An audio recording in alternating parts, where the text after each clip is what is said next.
Congressman Andy Biggs from the great state of Arizona joining us this morning. Congressman, thanks for being on. Thanks, Shannon. Good to be with you. We know you're getting up early your time. We appreciate it. We want to get to Minneapolis here in just a minute, but first I do want your reaction. The president has been on Truth Social several times already this morning. This one earlier this morning regarding Iran. The president writing, a massive armada is headed to Iran, led by the aircraft carrier Abraham Lincoln. He's calling on Iran to come to the table in this post to make a deal, saying this, as I told Iran once before, make a deal. They didn't. There was Operation Midnight Hammer, he wrote, a major destruction of Iran. The next attack will be far worse. The president said, don't make that happen again. Congressman, your reaction.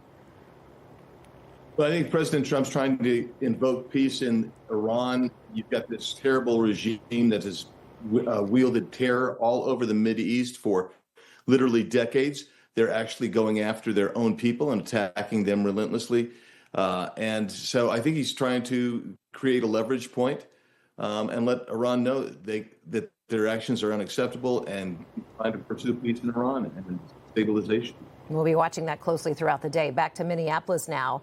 Border Czar Tom Homan, he met with the governor of Minnesota yesterday, the mayor too. He posted this message on X after those meetings. While we don't agree on everything, these meetings were a productive starting point. I look forward to more conversations with key stakeholders in the days ahead. Then you heard the president posting on Truth a moment ago. You heard in John's reporting on the ground in Minneapolis that Jacob Fry is kind of moving off of whatever was discussed with Tom Homan in that private meeting. Your reaction, is this headed in the right direction?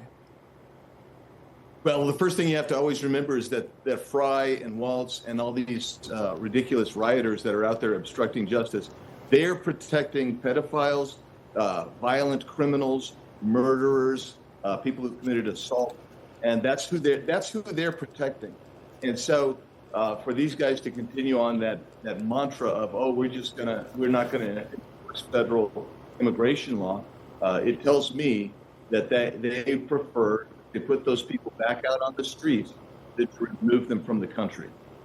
And you did hear the president when he was on the trail a bit yesterday, speaking on his economic policies, committing and saying that he had a good conversation with Tim Walz, committing to an honest investigation. Those were the president's words, into the shooting deaths of both individuals in Minneapolis. So it sounds like the president had good faith on that. We'll see whether that garners anything from Tim Walz and the administration there. But Walz did have this to say last night after his meeting with Tom Homan. Listen to this.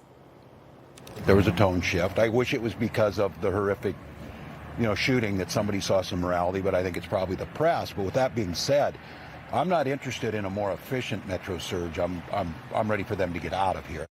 You see the governor saying there that the governor wants ICE out completely. They have a job to do, though, this administration does. And you did hear the president, again on the trail yesterday, doubling down, saying, we're not pulling out. We're just changing methodology. Yeah, and look, what Minnesota officials are trying to do is interfere with lawful ICE operations. They don't like the way they've gone down, but ICE has authority to act. If Minnesota was actually complying, they'd be turning over these violent criminals that ICE is looking for at the jails. And then all of this need for this unrest or outside operations would dissolve. I can't say this enough, they are protecting rapists, pedophiles, murderers, and assaulters. That's what they want to protect. I apologize for interrupting. I need to pivot to New York very quickly. Our First Lady is speaking.